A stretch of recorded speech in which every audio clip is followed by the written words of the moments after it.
அருட்பெருஞ்சோதி அருட்பெருஞ்சோதி தனிப்பெரும் கருணை அருட்பெருஞ்சோதி. எல்லா உயிர்களும் இன்புற்று வாழ்க, வள்ளல் மலரடி வாழ்க வாழ்க, கொல்லா விரதம் குவளை எல்லாம் ஓங்குக, நல்லோர் நினைத்த நலம் பெறுக, நன்றி நினைத்தெல்லோரும் வாழ்க இசைந்து. உலக மக்களே, அறிவார்ந்த அன்பர்களே, ஆண்மைநேய ஒருமைப்பாடுடைய அன்பர்களே, நமது பிள்ளை பெருமானாருடைய திருவட்பாவிலிருந்து அருட்பெருஞ்சோதி ஆண்டவருடைய திருவிளையாடலை பார்த்து கொண்டிருக்கிறோம். அருட்பெருஞ்சோதி ஆண்டவருடைய திருவிளையாடல் கலியுகத்தினுடைய கடைசி தருவாயில், அதாவது கலியுகம் 1900 ஆண்டுகளில் முடிவடைந்து விட்டது. 1823 ஆண்டு அருட்பெருஞ்சோதி ஆண்டவருடைய திருவிளையாடல் தொடங்குகிறது. அருட்பெருஞ்சோதிய திருவிளையாடல் உண்டாவதற்கான காரணம் ஏற்கனவே திருவட்பாவிலிருந்தே பார்த்து கொண்டிருக்கிறோம். 1823 ஆண்டு தொடங்கிய திருவிளையாடல் 30/1/1874 இரவு 12 மணி வரையிலும் நடந்து கொண்டிருக்கிறது.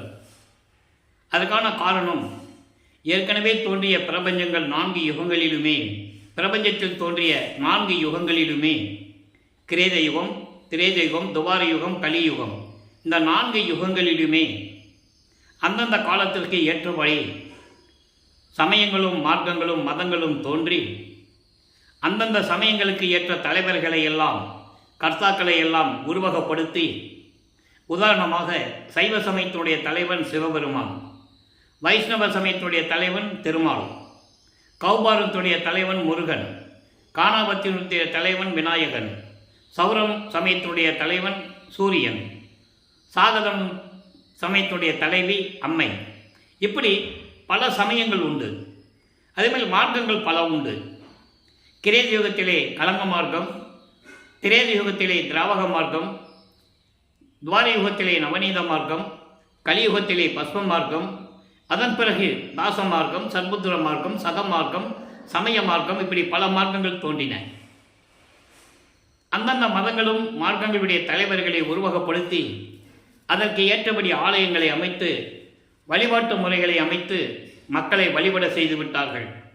மக்களும் வழிபட்டு கொண்டிருக்கிறார்கள் இன்றைய பகல் வரை. இந்த நிலைகளெல்லாம் மாற வேண்டும். காரணம், அருட்பெருஞ்சோதி ஆண்டவர் உருவாக்கிய அந்த 4 யுகங்களிலுமே அழிந்து விட்டது. இந்த 4 யுகங்கள் அழிந்து விட்டபடியால் இந்த 4 யுகங்களிலும் தோன்றிய சமயங்களும் மதங்களும் மார்க்கங்களும் முடிவடைந்து விட்டது. இப்போ நம்ம சதுர்யுகத்தில் இருந்து கொண்டிருக்கிறோம். இதை பிள்ளை பெருமானவர்கள் ஒளியுகம் என்று கூறுவார். இந்த சதுர்யுகத்திலே வாழ்கின்ற உலக மக்களுக்கு ஒரு ஆன்மீக மார்க்கம் வேண்டும். அந்த ஆன்மீக மார்க்கம் சமரசமாக இருக்க வேண்டும். உலக மக்கள் அனைவரும் சமரசமாக வாழ்ந்து, முரண்பாடுகள் இல்லாமல், சண்டை சச்சரவுகள் இல்லாமல் எல்லோரும் இன்புற்று வாழ வேண்டும் என்பதற்காகவே அருட்பெருஞ்சோதி ஆண்டவர் இந்த யுகத்தில் வாழ்கின்ற மக்களுக்காக சுத்த சன்மார்க்கத்தை நிறுவி அதை தன் மகன் கையில் கொடுத்து இந்த பிரபஞ்சத்தை இயக்க வேண்டும் என்பதற்காகவே தன் அருளால் பெற்றெடுத்த ஒரு ஆண் மகனை பெற்றெடுத்து செல்வப்பிள்ளை என்று பெயரிட்டு வளர்த்து கொண்டிருக்கிறார். அப்படிப்பட்ட தனது மகனை, தனது செல்வப்பிள்ளையை இந்த சுத்த சன்மார்க்கத்தை உலக மக்களுக்கு சொல்ல வேண்டும் என்பதற்காகவும், உயிர் நேயம், உயிர் இரக்கமெல்லாம் உலக மக்களுக்கு போதிக்க வேண்டும் என்பதற்காகவும் தனது மகனை இந்த பூலோகத்திற்கு ஒரு தாயின் வழியாக வருவிக்க செய்தார். அப்படி வருவிக்க விட்டவர்தான் நமது பிள்ளை பெருமானவர்கள். 5/10/1823 ஆண்டு சிதம்பரம் அருகிலே இருக்கின்ற மருதூர் கிராமத்திலே ராமைய பிள்ளை சின்னையம்மையவர் என்ற இல்லற வாழ்க்கையில் மகனாக வருவிக்க விட்டார். அதற்கு முன்னாலே அவங்களுக்கு 4 குழந்தைகள் உண்டு. 2 ஆண் பிள்ளைகள், 2 பெண் பிள்ளைகள் உண்டு. அவர்கள் உலகியலிலே பிறந்தவர்கள். நமது பிள்ளை பெருமானவர்கள் இறைவனால் வருவிக்க உற்றவர். அதனுடைய நிலைகளெல்லாம் நாம் பார்த்து விட்டோம். எப்படி ஒரு தாயின் கருவறையிலே வந்து அமர்ந்தார், அந்த கருவறையிலே இருக்கும்போது எப்படியெல்லாம் இறைவனுடைய திருவிளையாடல் நடந்தது என்ற விளக்கங்களை எல்லாம் பார்த்து விட்டோம்.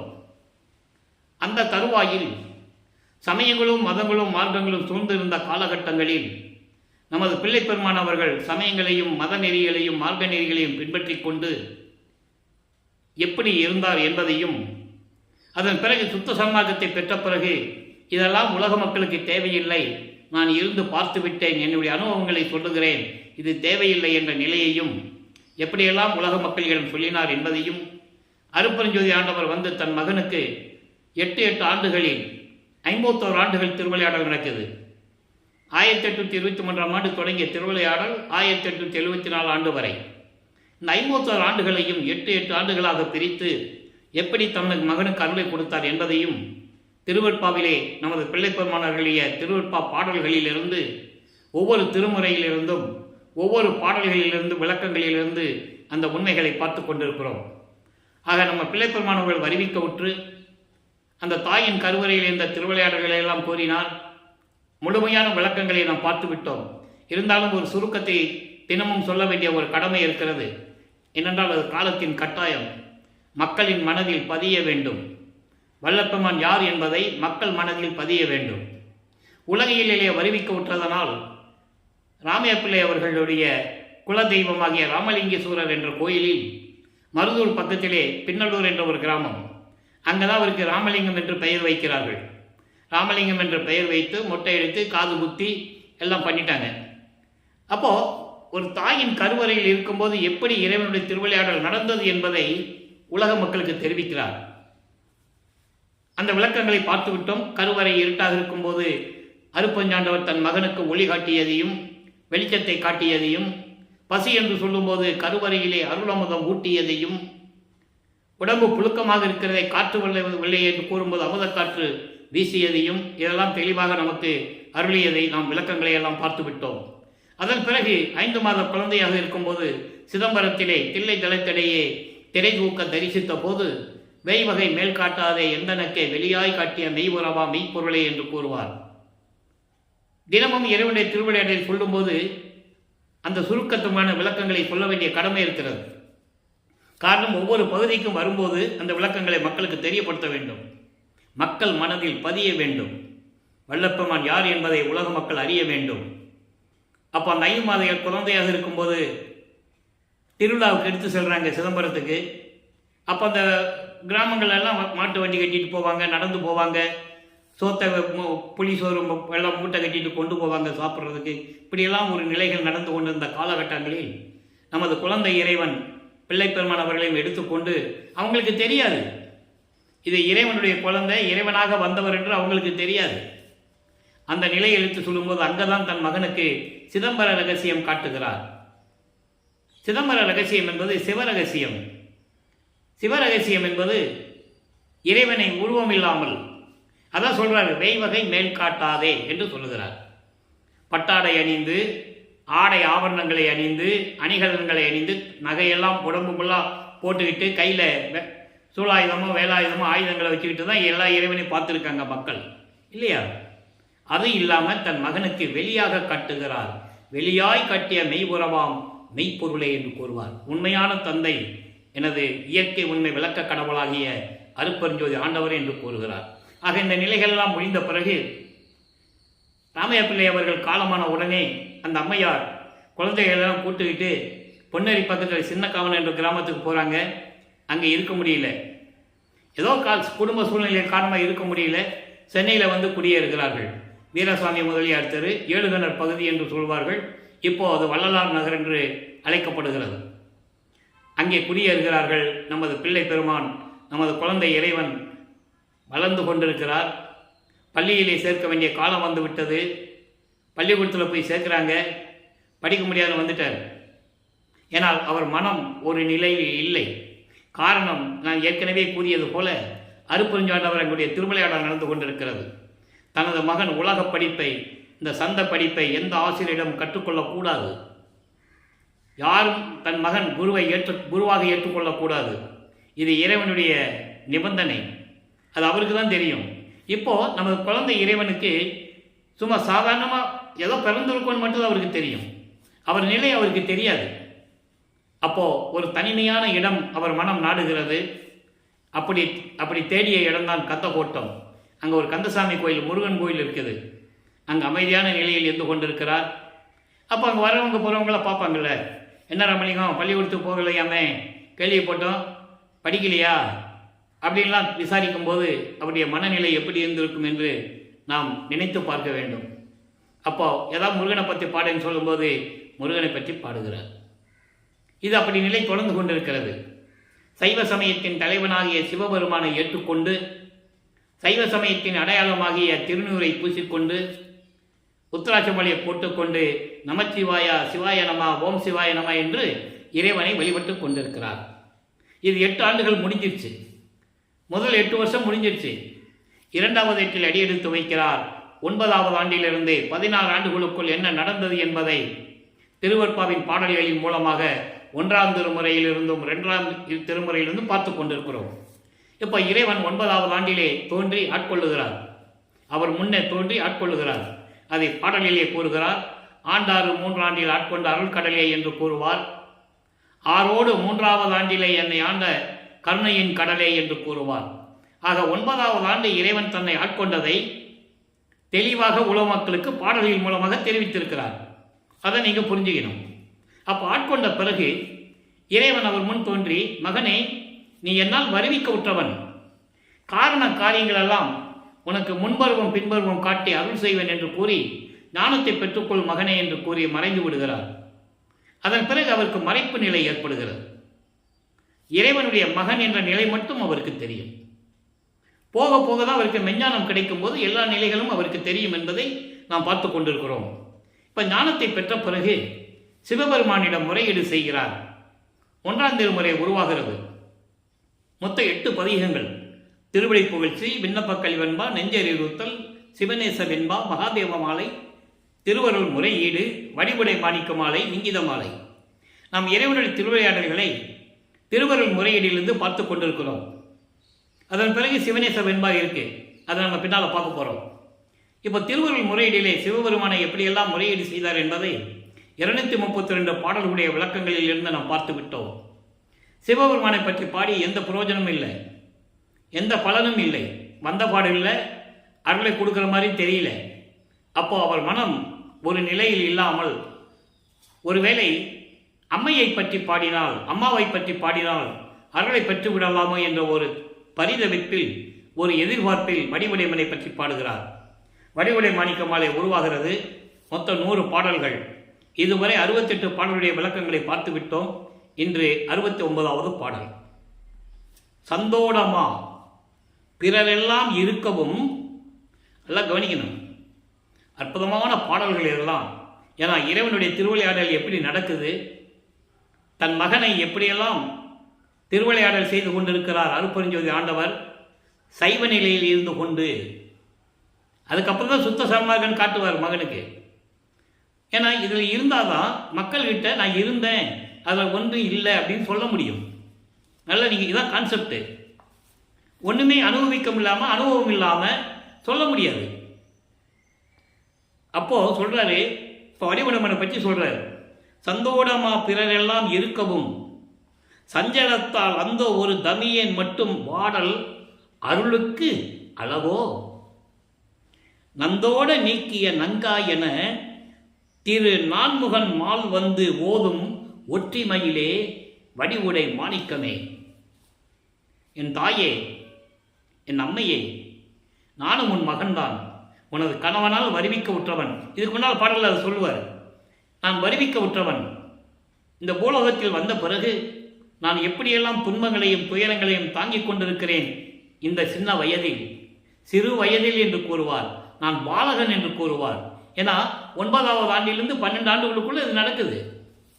அந்த 3 ஆண்டுகளுக்குள்ள நடக்குது. அப்போ இந்த நிலையில் இருக்கும்போது சொல்றாரு, எல்லோரும் சந்தோஷமாக இருக்கிறாங்க. சந்தோடமாய் பிறரெல்லாம் இருக்கவும். எல்லாரும் சந்தோஷமா இருக்காங்க இந்த உலகத்தில். நான் உன் கணவனால் வருவிக்க உற்று உனது மகன் தனியாக நின்று கொண்டு ஒரு தமியேன் என்று சொல்லுகிறார். தமியேன் என்றால் தனித்து விடப்பட்டவன். நான் தனித்து விடப்பட்டவன். இந்த மகன் மனம் சஞ்சலத்தினால், மன துயரத்தினால், மன வாட்டத்தினால் நான் வாடுவது வாடல் அருளுக்கு அளவோ. நான் வாடுவது, மனம் வருந்துவதெல்லாம் உன்னுடைய அருளுக்கு அழகா. என் அம்மையே, நீ என்னை காக்க வேண்டாமா? நான் உன் மகன் அல்லவா? சொல்லிட்டு சொல்றாரு, நந்தோடு நீக்கிய நங்காய் என திரு நான்முகல் மால் வந்து ஓதும் ஒற்றிமையிலே. பிரம்மனும் திருமாலும் எங்களையெல்லாம் காப்பாற்றிய என் தெய்வமே என்று சொல்லி உன்னை வணங்குகிறார்கள். பிரமனும் திருமாலும் நந்தோடு நீக்கிய நங்காய். நந்தோடு நீக்கிய நங்காய் என்பது எங்களுடைய பெரிய பெரிய குற்றங்களை எல்லாம், எல்லா குற்றங்களையும் நீக்கிய என் தெய்வம், எங்களெல்லாம் காத்து கொண்டிருக்க எங்கள் தெய்வமே என்று சொல்லி உன்னை திருவொற்றியூரில் வந்து வணங்கி கொண்டிருக்கிறார்கள். வந்து ஓதும் திருவொற்றியூருக்கு வந்து உன்னை வணங்கி கொண்டிருக்கிறார்கள். அப்படிப்பட்ட என் அம்மையே, அடிவுடை மாணிக்கமே, எல்லாருடைய துன்பங்களையும் துயரங்களையும் நீக்கக்கூடிய நீ உனது மகனை இப்படி வாட விடுவது, துன்பப்பட விடுவது, மனம் வருத்தப்படும்படி நீ என்னை அலைக்கழிக்கலாமா? எனக்கு அருள வேண்டாமா என் அம்மையே, வடிவுடை மாணிக்கமே என்று பாடுகிறார். அற்புதமான பாடல். ஒவ்வொரு பாடலும் அவருடைய நிலையை குறிக்கக்கூடிய ஒரு பாடல். அதை நீங்கள் நல்லா புரிஞ்சுக்கணும். இப்போது 12 வயது முடிஞ்சிடுச்சு. வயது என்று சொல்லக்கூடாது, வருவிக்கோட்டு ஆண்டிலிருந்து 12 ஆண்டு முடிஞ்சிடுச்சு. வல்லப்பமனுக்கு வயது இல்லை. அவர் ஒவ்வொரு யுகத்திலையும் இருந்தவர். பேசி பேசி அப்படியே பேசிட்டாங்க, அவ்வளோதான். அப்போ அந்த நிலையில் இருக்கும்போது 13வது ஆண்டு தொடக்கத்தில் ஞானத்தை பெற்றுக்கொண்டார் அல்லவா? ஞானத்தை பெற்ற பிறகு இனிமேல் நேரடியாக செல்ல வேண்டியது அப்படின்னு சொல்லி நேரடியாக திருவொற்றியூர் செல்லுகிறார். முதலாக 13வது ஆண்டில் திருவொற்றியூருக்கு செல்லுகிறார். அப்போ முதலாக 33வது ஆண்டில் சுத்த சன்மார்க்கம் வாங்குறதுக்கு அண்டங்களை கடந்து பறந்து செல்வார். அதை தான் நம்ம பார்த்துக்கிட்டு இருக்கோம். அந்த வித்தியாசங்கள் உங்களுக்கு தெரியணும். அப்போ திருவொற்றியூருக்கு செல்லுகிறார். சிவபெருமானை பற்றி பாடுகிறார். அங்கே இருக்கிற சிவபெருமான் பெயர் தியாகராஜன். 28 பதியங்களுடைய விளக்கங்களை நாம் பார்த்துவிட்டோம். அதில் குறிப்பாக சொல்ல வேண்டும் என்றால், திருமுல்லை வாயிலிலே அங்கே இருக்கின்ற பெயர் மாசிலாமணி. திருவொற்றியூரில் பாடி பாடி எந்த விதமான அருளும் கிடைக்கவில்லை என்பதனால், ஏன்னா 16 ஆண்டுகள் முடிய போகுது. இந்த பூலோகத்துக்கு வந்து 16 ஆண்டுகள் முடிய போகுது. 2வது 8 முடிய போகுது. அப்போ திருமுல்லை வாயிலுக்கு போகிறார். அங்கே போய் மாசிலாமணி மாசிலாமணி உருகி உருகி பாடுவார். என்னை இந்த பூலோகத்துக்கு வருகை செஞ்சுட்டு ஒரு தாய் வயிற்றில் ஒரு இருட்டைகளை அடைச்சி வச்சு அருமையாக சொல்லுவார் அந்த பாடல். மகாதேவ மாலையிலே 5வது பதிகம் மகாதேவ மாலையிலே 87வது பாடலில் சொல்லுவார், எம் பெருமான் நின் விளையாட்டென் சொல்வேன் நான், ஏதுமறியா சிறியேனை உன்னுடைய திருவிளையாடலை நான் என்னவென்று சொல்லுவது? ஒன்றும் தெரியாத இந்த மகனை கொண்டு போய் ஒரு தாயின் வயிற்றில் உட்கார வச்சு, அந்த இடம் எப்படிப்பட்ட இடம்? ஒரே துர்நாற்றம் பிடிச்ச இடம். பூரா சதைகளும் எலும்புகளும் ரத்தங்களும் சூழ்ந்து ஒரே நாற்றம் அடிக்கிற துர்நாற்றம் அடிக்கிற இடத்துல நிற்க வச்சு, உள்ளே இருக்க வச்சு 10 மாதம் இருக்க வச்சு, அங்கே தத்துவ சேட்டைகளும் காமம் குரோதம் லோமம் மதம் ஆச்சரியம் போன்ற பிண்ட துணிச்சர்களுடைய சேட்டைகளும் எப்படியெல்லாம் என்னை துன்புறுத்தின. என்னை காப்பாற்றினாய், அது ஒரு பக்கம் இருக்கட்டும், ஏன் ஒரு தாயின் வயிற்றிலிருந்து என்னை வருவிக்க செய்தார்கள்லாம் கேட்பார். அருமையாக இருக்கும். அதை அங்கே போய் சொல்லுவார். எங்கே திருமலை வாயிலில் சொல்லுவார், இப்படியெல்லாம் ஒரு தாயின் வயிற்றில் இருக்க வச்சு என்னை வெளியே கொண்டு வந்து இந்த பூலோகத்தில் நடமாட விட்டு எவ்வளவு ஏளன பேச்சுகளையும் கிண்டல்களையும் இழிவுகளையும் தாங்கிக் கொண்டிருக்கிறேன் என் தந்தையே. இதெல்லாம் உன் அருளுக்கு அழகா? உன் மகன் தேடி வந்திருக்கிறேன். திருவொற்றியூரில் இருந்து இங்கே நான் உன்னை தேடி வந்திருக்கிறேன். இங்கே வந்து பார்த்தா, ஏன் மகனே எப்படி இருக்கிறாய், ஏன் வந்தாய், எதற்கு வந்தாய் என்று ஒரு வார்த்தை கூட கேட்பதில்லை. வாய் மூடி ஊமையாக நின்று கொண்டிருக்கிறாயே, இதெல்லாம் உன் அருளுக்கு அழகா தந்தையே என்றெல்லாம் கூறுவார். அந்த பாடல்களை பாடும்போது, அந்த விளக்கங்களை அறியும் போது நமது மனமே அப்படியே உருகும், கண்ணிலிருந்து தண்ணி வரும். இறைவனுடைய மகன் 16 ஆண்டுகளிலே அருள் இல்லாமல் எப்படியெல்லாம் தவித்துக் கொண்டிருக்கிறார் என்பதை அந்த பாடல்களிலே படிக்கும்போது அப்படி ஒரு நிலை நமக்கு ஏற்படும். அதன் பிறகு அங்கேயும் எந்த விதமான பலனும் இல்லாதனால் திருவள்ளித்தயம் என்று ஒரு இடம் இருக்கிறது. ஒருவேளை அங்கே சென்றால் தந்தையை பார்த்து அருளை பெற்று விடலாமா என்று சொல்லி அங்கேயும் போவார். அவர் எங்கே போனால் அப்போ நடந்து தான் போகணும், கால் வலிக்கும். நமது குழந்தை இறைவன் கால் வலிக்க நடந்து செல்லுகிறார். அதற்கு பிறகு அவருடைய தந்தை அருப்பஞ்சாண்டார் அவர் கால் வலிக்க மகனை தேடி வருவார். இதுதான் திருவருட்பாவின் அற்புதம். அற்புதமான நிகழ்வெல்லாம் திருவருட்பாவில் இருக்கிறது. முதலே மகன் கால் வலிக்க நடந்து செல்லுகிறார். அதன் பிறகு மகனுக்கு அருளை கொடுக்க தந்தை கால் வலிக்க நடந்து வருகிறார். தெருவிலே நடந்து வந்து கால் வலிக்க நடந்து வந்து அருளை கொடுத்தார் என்று கூறுவார். அந்த விளக்கங்களையெல்லாம் நம்ம பார்த்து விட்டோம். அப்போ திருவள்ளித்தாயத்தில் போய் சொல்லுவார், கந்த துணி கட்டிட்டு இருக்கியே, நீ யாரை ஏமாற்ற நிற்கிறேன்னு இங்கே எனக்கு தெரியல. எனக்கு ஒரு துணியை கொடுத்துறேன், நானும் கட்டிட்டு நிற்கிறேன். இந்த உலக மக்களெல்லாம் உன்னை பார்த்து என்ன சொல்லுவாங்க? பெற்ற மகனை தெருவில் விட்டு விட்டானே என்று உன்னை இழிவாக பேசுவார்கள், உன்னை பழித்து பேசுவார்கள், உன்னை ஏளனமாக பேசுவார்கள். அந்த பழி சொல்லும் இழி சொல்லும் ஏளனங்களும் உன்னை வந்து சேர்ந்துடக்கூடாதே என்றுதான் நான் வருத்தப்படுகிறேன். நான் துன்பப்படுவதை துயரப்படுவதை நான் நினைக்கவில்லை. அது எனக்கு ஒரு பொருட்டாகவே தெரியவில்லை. எனவே தந்தையை விரைவில் வந்து எனக்கு அருள வேண்டும் என்று சொல்லி பாடுகிறார். எந்த விதமான பதிலும் இல்லை. அங்கேயே சொல்லிவிட்டு வருகிறார், இனிமே திருமுல்லை வாயிலுக்கும் திருவள்ளி தாயத்துக்கும் நான் வரமாட்டேன் என்று சொல்லி உறுதியாக சொல்லிவிட்டு வந்து விட்டுகிறார். மறுபடியும் தியாகராஜ பெருமானை பற்றி பாடும்போது இன்னைக்கு 9வது பதிகத்திலே முதல் பாடல் தபத்திரம் போற்றல் என்ற பாடலுடைய விளக்கங்களை பார்க்க போகிறோம். நல்லா கவனிங்க, அற்புதமான பாடல்கள்லாம் இருக்குது. நமது பிள்ளை பெருமானவர்கள் இந்த பூலோகத்திற்கு வருவிக்கவுற்று, ஒரு தாயின் வழியாக வருவிக்கவுற்று, எப்படியெல்லாம் அவர் இந்த சமயங்களையும் மதங்களையும் மார்க்கங்களையும் நெறிகளை பின்பற்றி கொண்டு எப்படியெல்லாம் வேதனைப்படுகிறார் என்பதை பார்த்து கொண்டிருக்கிறோம். வில்வத்தோடும் பொன் கொன்றையணி வேணி பெருமான் ஒற்றி நகர் செல்வப்பெருமான் சிவபெருமான் தியாகராஜ பெருமான் நடராஜ பெருமான் சொக்கனான பல பெயர்களை சொல்லுவார். ஏன்னா ஒரே இறைவனுக்கு அத்தனை பெயர்கள் உண்டு ஒவ்வொரு ஊருக்கும். ஆனால் அருட்பெருஞ்சோதிக்கு ஒரே பெயர் தான், ஒரே இறைவன் தான். அந்த விளக்கத்தை நம்ம பின்னால் பார்க்க போகிறோம். இப்போ சமயங்களிலும் மதங்களிலும் மார்க்கங்களின் நெறிகளை பின்பற்றி கொண்டு நமது குழந்தை இறைவன் பிள்ளை பெருமானவர்கள் எப்படி இருக்கிறான்னு பார்த்துட்ருக்கோம். நீங்கள் நல்லா மனசில் வச்சுக்கணும். சிவபெருமான் தியாகராஜ பெருமான் திரு அழகை கல் வைப்புடைய மனம் கழிக்க கண்கள் கழிக்க கண்டு நின்றேன். இல் வைப்பு உடையேன். அம்மா அம்மா என்பது மன ஏக்கத்தில் சொல்லுவது.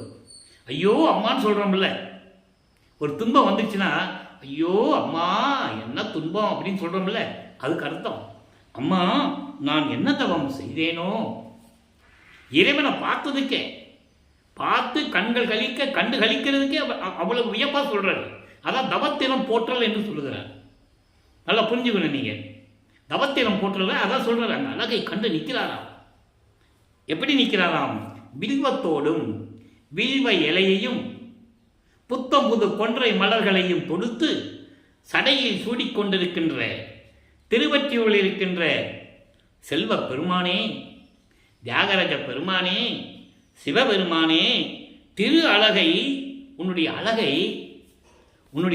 உன்னுடைய திருவுருவ அழகை பார்த்து சொல்றார். மூலஸ்தானத்தில் இருப்பார்ல, அதை பார்த்து சொல்றார். இப்படி உன் அழகு எப்படி இருக்கு தெரியுமா? வில்வையலையும் கொன்றை மலர்களையும் சடையிலே சூடிக்கொண்டு இவ்வளவு அழகாக திருவொற்றியூரிலே இருக்கின்றாயே என் செல்வப்பெருமானே, என் சிவபெருமானே, தியாகராஜ பெருமானே, உன் திரு அழகை இந்த கல் மனசு இருக்கிற கல் வைப்புடைய இறுகிய மனம் கொண்ட என்னுடைய மனம், கல் போன்று இறுகிய மனம் கொண்ட என் மனம் கரைகிறது. உன்னை பார்த்தாலே கரைகிறது. மனம் கழிக்க, மனம் சந்தோஷப்பட, கண்கள் கழிக்க கண்பல்லா காட்சியை கண்டு நின்றேன். உன்னை பார்த்து நின்று கொண்டிருக்கிறேன். நீ என்ன செய்ய வேண்டும் தந்தையே? இல் வைப்பு உடையேன் என்பது உன்னால் வருவிக்க உற்று இந்த உலக நடையில் இருக்கின்ற என்னை, உன்னால் வருவிக்க உற்று இந்த உலக நடையில் இருக்கின்ற என்னை நீ என்ன செய்ய வேண்டும்? எனக்கு அருள வேண்டாமா? அம்மா ஐயோ உன்னுடைய அழகை கண்டு நான் கண்களிக்க நின்று கொண்டிருக்கிறேனே, என் மீது உனக்கு இரக்கம் வரவில்லையா? இரக்கம் காட்ட மாட்டாயா? எப்பொழுது அருள் கொடுப்பாய்? நான் தவித்துக் கொண்டிருக்கிறேனே, இன்று வருவாய் நாளை வருவாய் என்று காத்து கொண்டிருக்கிறேனே. என் சிவபெருமானே, தியாகராஜ பெருமானே, உன் அழகை பார்ப்பதற்கே நான் என்ன தவம் செய்தேனோ? உன் அழகை பார்ப்பதற்கே நான் என்ன தவம் செய்தேனோ? ஆனால் உன் அருளை பெற்று விட்டால் எவ்வளவு பெரிய தவம் செய்தேன் என்று இன்னொரு பாடலில் சொல்லுவார். அதை நான் முன்கூட்டியே நான் சொல்கிறேன். இப்படி மனம் உருகி சொல்லிக் கொண்டிருக்கிறார். இப்போ வல்லப்ப மாணவர்கள் 16 ஆண்டுகளை கடந்து விட்டார். ஆனால் இறைவன் அருளை பெற முடியவில்லை. 3வது எட்டில் அடியெடுத்து வைக்கிறார். 3ஆம் திருமுறை உருவாகிறது. 19 பதியங்கள், 235 பாடலுடைய விளக்கங்களை பார்த்து விட்டோம். அதனுடைய ஒரு சுருக்கம். தியாகராஜப்பன் பார்க்குறாரு. இப்போ காலங்கள் மாறுகிறது, காட்சிகள் மாறுகிறது. இப்போ காட்சி கொடுக்குறாரு. இது வரைக்கும் உருவத்தை பார்த்து சொல்லிட்டு இருந்தார். இப்போ காட்சி கொடுக்குறாரு. திருவிழா வீதி வருது, காட்சி கொடுக்குறாரு, மறைஞ்சிடுறாரு. என்ன காட்சி கொடுத்தாரு மறைஞ்சிட்டாருன்னு சொல்லிட்டு அடுத்த தெருவுக்கு போவார். ஏன்னா அந்த தேர் அப்படியே இன்னொரு தெருவுக்கு வரும். திருவொற்றியில் பார்த்தீங்கன்னா எல்லாம் தேரோடு வீதிகள் ரொம்ப அகலமாக இருக்கும். இப்போ குறியிடுச்சு. அப்போது அந்த நிலையில் இருக்கும்போது இப்படி ஒவ்வொரு தெருவாக போய் பார்த்துட்டு வருவார். இந்த நிலைகளெல்லாம் மாறும்போது இன்னும் அருளை வாங்க முடியவில்லையே என்று ஏங்கி தவித்து கொண்டிருக்கும் போது தான் நாரையிடம் தூதி சொல்லி அனுப்புவார், கிளிகளிடம் தூதி சொல்லி அனுப்புவார். அந்த பாடல் விளக்கங்களெல்லாம் பார்த்துட்டோம். நாரையும் கிளியும் நாட்டூர்ந்த பதிகளை பார்த்தோம், திருவிழா திறத்தில் பார்த்தோம், ஒவ்வொரு தலைப்பிலும் நம்ம பார்த்துட்டோம். அதன் பிறகு குறியாராய்ச்சி என்ற பதியத்திலே ஒரு குறைச்சி பெண்ணிடம் போய் எப்படி குறி கேட்கிறார் என்பதையும், அப்புறம் ஒரு ஜோதிடம் நாடல் என்ற பதிகத்திலே ஒரு ஜோசியர்கிட்ட போய் எப்படி இறைவன் வருவானா வரமாட்டாரா என்று எப்படியெல்லாம் சொல்லுகிறார் என்பதையெல்லாம் பார்த்து விட்டோம். இறுதியாக காதல் மாட்சி பதியத்திலே இவரை பார்த்து சிவபெருமான் எப்படி திரும்பி பார்க்காமல் ஓடுகிறார் என்பதையும், அவர் ஓட்டத்தை இவர் பிடிக்க முடியவில்லை என்று சொல்லுவதையும், அதற்கு அங்கே இருந்தவர்களெல்லாம் ஏளனமாக எப்படியெல்லாம் பேசினார்கள் என்பதையும், இவருக்கு அவர்களுக்கு எப்படியெல்லாம் பதில் சொல்லாது என்பதையெல்லாம் விளக்கங்களை பார்த்து விட்டோம். இப்போ 3வது எட்டு முடிஞ்சிருச்சு. இப்போ 4வது எட்டு தொடங்குகிறது. 4 எட்டும் 32. 25வது ஆண்டிலிருந்து 32 ஆண்டுகளுக்குள், அந்த 8 ஆண்டுகளுக்குள் என்ன நடந்தது என்பதை 4ஆம் திருமுறையிலே 8 பதிகங்களில் இருந்தும் 197 பாடல்களில் இருந்த விளக்கங்களை எல்லாம் பார்த்து விட்டோம். ஒவ்வொரு பதிகமும் அற்புதமான பாடல்கள். எப்படி லட்சுமி சரஸ்வதியும் தன்னை வணங்குகிறார்கள். இவர் தவிச்சுக்கிட்டு இருப்பார். ஏன்னா இந்த 24 ஆண்டுகள் வரைக்கும் இறைவனுடைய எந்த அருளையும் பெற முடியவில்லை. தரிநிதிய குரு இயற்ற சஞ்சலிக்கு மனத்தால் சஞ்சலித்த போது எப்படி இறைவனால் வருவிக்க விட்டவனமோ இன்னும் எந்த சக்தியும் கொடுக்கல, ஏமசக்தியை கொடுக்கல. ஏன்னா ஏமசக்தியை வாங்கினாதான் அடுத்த நிலைக்கு போக முடியும், சாகா கல்வியை கற்க முடியும்.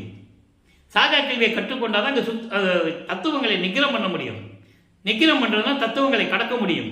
இந்த 3 நிலைகள் நடந்தால் தான் கடவுள் நிலை அறிந்து அம்மையமாக முடியும். அப்போ இவன் மனம் கஷ்டப்பட்டு சஞ்சலிச்சுக்கிட்டு இருக்கும்போது மனம் சோர்ந்து விடுகிறார்.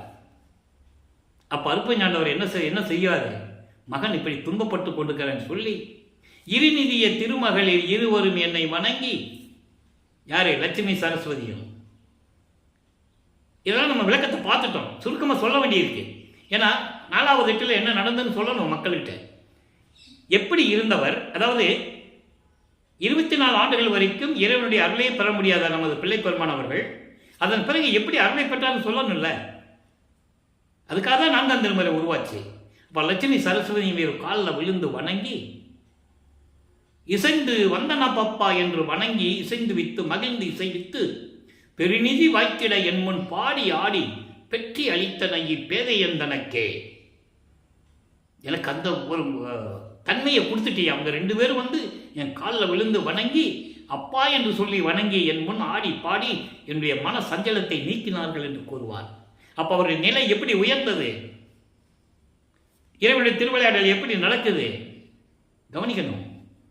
சாதாரண பிள்ளைப்பெருமானவர்கள் விளப்பமானவர்கள் எல்லோருமே சாதாரண மனிதனாக பிறந்து கொண்டு இப்படி தான் இருந்தார்கள் சொல்லி கொண்டிருந்தார்கள். புரியுது அவங்களுக்கு? ஏன் இந்த நிலையை மக்களுக்கு விளக்க வேண்டும், மக்களிடம் போய் சேர வேண்டும். திருவருட்பனுடைய புகழ், வல்லப்பமானுடைய அருள் நிலை உலக மக்களுக்கு தெரிய வேண்டும். அருப்பெருஞ்சோதி ஆண்டவர் தான் இறைவன், ஆதியும் அனாதியும் தோன்றிய இறைவன், சுயமாக தோன்றிய இறைவன் என்று உலக மக்களுக்கு தெரிய வேண்டும்.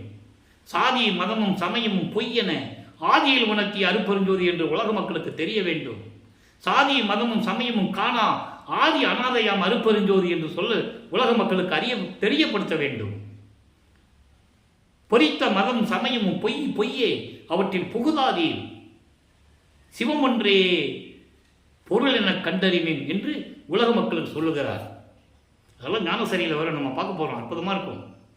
அப்போ இந்த நிலைகள் எல்லாம் இருக்கும்போது இப்போ அவருக்கு சுத்த சன்மார்க்கம் இருக்கிறது தெரியும். அருப்பெருஞ்சோதி ஆண்டவர் தான் இறைவன் தெரியும், அவரால் தான் நான் வருவிக்க விட்டவன் என்ற நிலையும் தெரியும். அதனால் தான் அருப்பெருஞ்சோதி அகவல்ல சொன்னார், ஆன்ற சன்மார்க்கம் அணிபெற என்னைத்தான் ஈன்று அமுதளித்த இனிய நற்றாயே என்று சொல்லுவார். புரியுது உங்களுக்கு? இதுக்காக நான் வந்தேன்னு சொல்றேன்.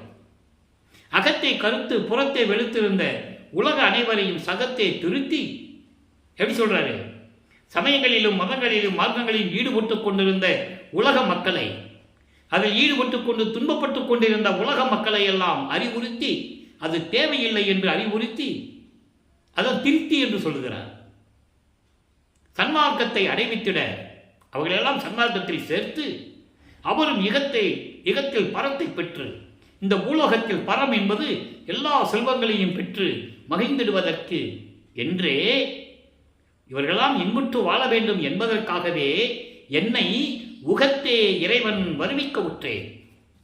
தெளிவா சொல்லிட்டாரா? உகம் என்பது இந்த கலியுகம். ஏன்னா அவர் வருவிக்க விட்டது கலியுகம் 1823ஆம் ஆண்டு. கலியுகம் முடிந்தது 1900ஆம் ஆண்டு. அதனால்தான் 27 வருடங்கள் இருக்கிறது என்று 1873ஆம் ஆண்டு சொல்லுகிறார். இனி கலியுகம் முடிவதற்கு 27 ஆண்டுகள் இருக்கிறது. அதனால்தான் கல்பட்டையாவை கூப்பிட்டு 27 ஆண்டுகள் தர்மசாலையை நடத்திவிட்டு வாருங்கள், கலியுகம் முடிஞ்சவொன்னே அவர் சமாதி ஆகிறாரு. நல்லா புரிஞ்சுக்கணும், எல்லாமே இறைவனுடைய திருவிளையாடல். கல்பட்டையா பெரிய சித்தர், அவர் சமயங்களை சார்ந்தவர். அதனால் அவர் பெரிய கதை, அவருடைய விளக்கம் நம்ம பின்னால் தரப்போகிறோம். கல்பட்டையா என்று சொல்லி ஒரு பதிவு நான் போட போகிறேன், அது பின்னால் நீங்கள் பார்த்துக்கலாம். ஏன்னா முதல்ல இறைவனுடைய அருட்பெருஞ்ஞானருடைய திருவிளையாடலை சொல்லணும். அது சொல்கிறதுக்கே இன்னும் எனக்கு கிட்டத்தட்ட 1 வருஷம் ஆகும். இது வரைக்கும் 1 வருஷம் ஆயிடுச்சு, இன்னொரு வருஷம் ஆகும். அதுக்கு முன்னால் 2 வருஷம் நம்ம திருவிழா விளக்கங்கள்லாம் சொல்லியிருக்கேன். அதுக்கப்புறம் தான் எல்லா விளக்கங்கள் வரும். அப்போது அதுக்கப்புறம் தான் கல்பட்டையா 1902 சமாதி ஆகிறாங்க. 1900 கலியுகம் முடியுது, இவர் 1902 ஆண்டுகளில் சமாதி ஆகிறாங்க என்பதை உங்களுக்கு நான் தெரிவித்துக் கொள்கிறேன். ஏன்னா அந்த நிலையை மக்களுக்கு சொல்லணும். அப்போ இந்த நிலைகள் இருக்கும்போது இப்போ அங்கே திருவள்ளித்தாயத்துக்கும் திருமலை வயலுக்கும் இனிமேல் போக மாட்டேன்னு திருவொற்றியூரில் சொன்னார். இப்போ சொல்கிறாரு, நான் திருவொற்றியூருக்கும் போக மாட்டேன், இனிமேல் நான் எங்கேயும் போக மாட்டேன், உலகப்பற்றை நீக்க வேண்டும். அப்போ 27ஆவது ஆண்டில் வல்லப்பெருமானுக்கு 27ஆவது ஆண்டில் வருவிக்க விட்டு 27ஆவது ஆண்டு அவருக்கு கல்யாணம் பண்ணணும்னு சொல்கிறாங்க. அந்த நிலையெல்லாம் நம்ம ஏற்கனவே பேசியிருக்கோம், சொல்லியிருக்கோம் விளக்கங்களை. அருட்பெருஞ்ஞானருடைய அனுமதியுடன், தன் தந்தையின் அனுமதியுடன் நலக்கோடி அம்மையாருக்கு தாலி கட்டி, அதாவது திருமாங்கல்யம் பூட்டி, அந்த அம்மாவுக்கு மோட்ச வீட்டை காட்டி, சஞ்சீதம் பிராரத்த மகாமியம் போன்ற கர்ம வினைகளை எல்லாம் நீக்கி இந்த அம்மாவுக்கு விமோசனம் கொடுக்கிறார். இது ஏற்கனவே நிர்ணயிக்கப்பட்டது. அதனால்தான் தனக்கோடி அம்மாள் இவர் வருவிக்க உற்ற குடும்பத்தில் பெண்ணாக பிறக்கிறார், உறவுக்கார பெண்ணாக பிறக்கிறார். அதனால் அந்த பெண்ணிற்கு இவர் தாய்மாமனாகிறார். இதெல்லாம் இறைவனுடைய திருவிளையாடல், எதாச்சியாக நடந்தது கிடையாது. அதை நீங்கள் புரிஞ்சுக்கணும். ஏன்னா பாடலில் சொன்னதை நான் ஏற்கனவே விளக்கம் சொல்லிட்டேன், அதுக்குன்னு ஒரு பாடலே இருக்குது. அப்போ அந்த நிலைகள் இருக்கும்போது அந்த அம்மாவிற்கு எல்லா நிலைகளையும் காட்டி பற்றுகளை நீக்குகிறார். இயற்கையாகவே பாசங்களை நீக்குதல் இறைவனுடைய 5வது குணம். அது இவருக்கு அந்த குணம் 4 குணம் இதுக்கு முன்னாலே வாங்கிட்டார். தன்பயத்தனாதல், தூய உடம்பினாதல், முற்றிலும் உணர்தல், இயற்கையாகவே பாசங்களை நீக்குதல், உணர்வினாதல் பாசங்களை நீக்குதல். இப்போ 5வது நிலையில் இருந்து கொண்டிருக்கிறார் வல்லப்பெருமானவர்கள். இன்னைக்கு பின்னால் 3 நிலை இருக்குது. முடிவில் ஆற்றல் உடைமை, பேரன்பில் இன்ப உடைமை, வரம்பில் இன்ப உடைமை. 3 விளக்கங்கள் பின்னால் வரும். அப்போ உலக பற்றுகளை நீக்க வேண்டும், நீக்கிவிட்டார். சமயங்களையும் மதங்களையும் மார்க்கங்களையும் ஒழிக்க வேண்டும், ஒழித்து விட்டார். சைவ சமயத்தின் அடையாளமாக திருநீரை பூசுவதை நிறுத்த வேண்டும், நிறுத்திவிட்டார். உத்தராட்ச மாலையை கழட்டி போடணும், போட்டுதான் ஆகணும்.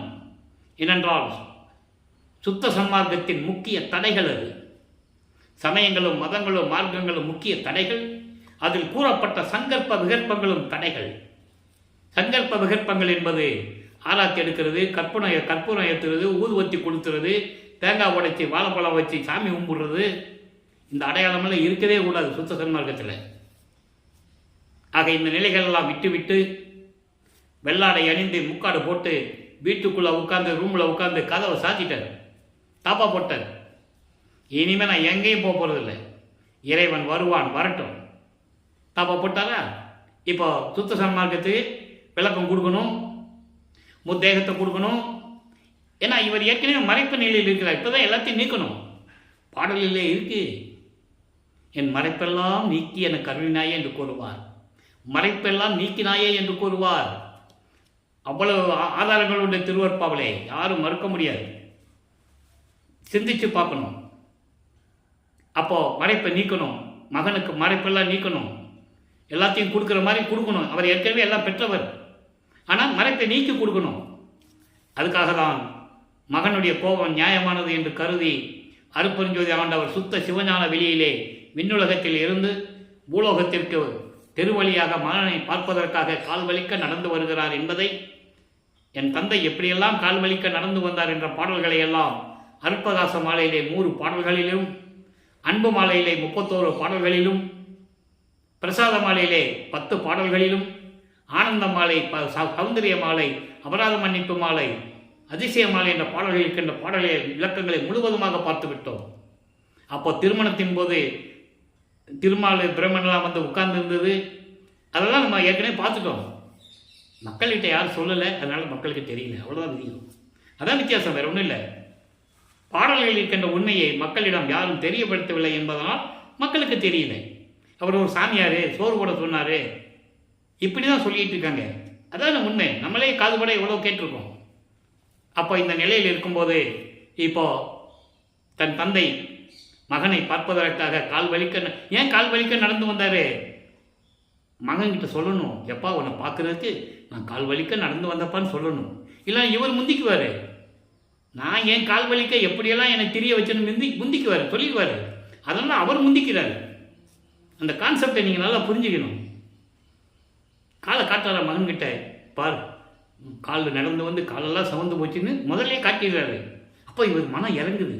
ஐயோ, தந்தையின் கால் இப்படியெல்லாம் சவந்து போச்சே, கல்லையும் முள்ளையும் நடந்து வந்திருக்கிறாரே, கண்ணுகண்ணா தெரியுதே, அங்கங்கே ரத்தம் வடியுதே அப்படின்னு இவர் மனம் இறங்கிட்டாரு. இவர் சொல்ல வந்ததை மறந்துட்டார். நான் இந்த பூலோகத்துக்கு வருவிக்கை செஞ்சு 32 வருஷம் நீ என்ன பாடுபடுத்தினேன் அப்படின்னு சொல்லணும்னு காத்து இருந்தார். அவர் முந்திக்கிட்டார். அதனால இவரால் சொல்ல முடியல. அதனால பாடலில் சொல்றாரு, எனது தந்தை கால் வலிக்க தெருவழியாக நடந்து வந்து தெருக்கதவை திறந்து, நான் பூட்டிய தெருக்கதவை தாழ்பாலை திறந்து, ஒரு காலு உள்ள வச்சு ஒரு காலு வெளியே வச்சு, வீட்டு கதவுக்குள்ள ஒரு காலு, தெருப்படியில் ஒரு காலு, எனக்கு வீட்டுக்குள்ள வந்து இவர் பூட்டிடுவார். தெரியும், அவருக்கு தெரியும். அதனால உள்ள வரல. ஏன்னா இன்னும் ஆண்டுகள் இருக்கு. நீ 19 வருஷம் பாக்கி இருக்க. 51 வருஷத்துல 32 வருஷம் தானே முடிஞ்சிருக்கு. நீ 19 வருஷம் இருக்க. அதனால இவர் முந்திக்கிட்டாரு. பார்ப்பா உன்னை பார்க்கறதுக்கு கால் வலிக்க நடந்து வந்தப்பான்னு சொல்லும்போது அது பாடலில் சொல்லுவார் பாருங்க. 100 பாடலையும் சொல்லுவார். அற்புதமாக இருக்கும். வந்து எல்லாரையும் கொடுத்துட்டாரு. பிரசாத மலையில் நீ திருநூறு பேச வேண்டான்னு சொல்லிட்டாரு. அதுக்கு எப்படி புத்தகத்தை கொடுத்தாரு, தத்துவங்களை எப்படி கடக்கிறது, தத்துவ வெற்றிகளை எப்படி, தத்துவங்களெல்லாம் எப்படி வெற்றிகளை கடக்கிறது, கர்மம் அதாவது காமம், குரோதம், ரோமம் போன்ற பிண்ட பரிசுகளை எப்படி கடக்கிறதெல்லாம் சொல்லிடுவார். ஒரு பூ கொடுத்தேன்னு சொல்லுவார். சுடல் மூ கொடுத்தாரு, மணப்பூ கொடுத்தாரு, அப்படிலாம் சொல்லுவார். அதெல்லாம் நம்ம பார்த்துட்டோம். அப்புறம் ஏமசித்தி எப்படி கொடுத்தாருன்றதை நம்ம பிரசாத பத்தி மாலையிலிருந்து பார்த்துட்டோம். அப்போ ஏமசித்தி வாங்கியாச்சு, முத்தேகத்தையும் வாங்கி ஏற்கனவே இருக்கிறவர் தான் மறைப்பை நீக்கி கொடுக்குறாரு. நல்லா புரிஞ்சுக்கணும். நீங்கள் திருநீர் பூசக்கூடாதுன்னு சொல்லணும், முத்தேகத்தை உனக்கு கொடுத்துட்டேன்னு சொல்லணும். அப்புறம் இவர் திருப்தி அடைவார். மகன் திருப்திக்காக சொல்கிறாரு. எல்லாம் முடிச்சாச்சு. இப்போ சுத்த சன்மார்க்கத்தை வாங்கணும், வா மகனேன்னு சொல்லிட்டு அவர் போயிட்டார். எங்கே? சுத்த சிவஞான வெளிக்கு போயிட்டார். இவர் தத்துவங்களை கடந்து 33வது ஆண்டில் முதலாக அண்டங்களை கடந்து பறந்து சென்று கொண்டிருக்கிறார். அப்போ எல்லா உலகத்தில் இருக்கணும் பார்க்குறாங்க. அவர் பார்க்குறாங்க. சுத்த சிவஞான வழிக்கு போகிறாரு. அங்கே சத்தியஞான சபைக்கு வெளியே எல்லாம் நிற்கிறாங்க. யார்? தேவர்கள், பிரம்மன், திருமால் போனவங்களை வெளியே தான் நிற்கணும், உள்ளே போக முடியாது. ஏனென்றால் சத்தியஞான சபைக்குள்ளே போகணுன்னா புலையும் கொலையும் தவிர்த்திருக்க வேண்டும். மாமிச உணவுகளை உட்கொள்ளக்கூடாது, எந்த உயிரும் கொண்டிருக்கக்கூடாது. ஆனால் அவங்களாம் பூரா சண்டை போட்டவங்கன்னு சொல்கிறாரு. சண்டை போட்டு உயிர்களை கொன்றவர்கள்னு சொல்கிறார் பாட்டில். அதனால தான் உள்ளே போக முடியல. அந்த நிலையை தான் அங்கே இருக்கிற சத்தியஞான சபையை உலக மக்களுக்காக வடலூரிலே அருளி அங்கே கொலையும் புலையும் தவிர்த்தவர்கள் உள்ளே போவோன்னு சொன்னார். இதுதான் கான்செப்ட், அதான் உண்மை. அப்போது இந்த நிலையில் இருக்கும்போது அங்கே பறந்து சென்று கொண்டிருக்கிறார். தேவர்கள்லாம் நிற்கிறாங்க. இவர் பார்க்குறாரு, என்ன ஒரே கூட்டமாக நிற்கிறதுன்னு கேட்குறாரு. தேவர்கள்லாம் சொல்கிறாங்க, நீங்கள் போங்க சாமி அப்படின்னு கை காட்டுறாங்க. ஏன்னா முதல்ல போகிறாருல, இவங்க தான் கை காட்டுறாங்க, நீங்கள் போங்க சாமி அப்படின்னு காட்டுறாங்க. இவர் படி ஏறி உள்ளே போகிறாரு. தந்தை மகனை வரவேற்கிறார். அந்த பாடலாம் நம்ம பார்த்தோம், அற்புதமாக இருக்கும்.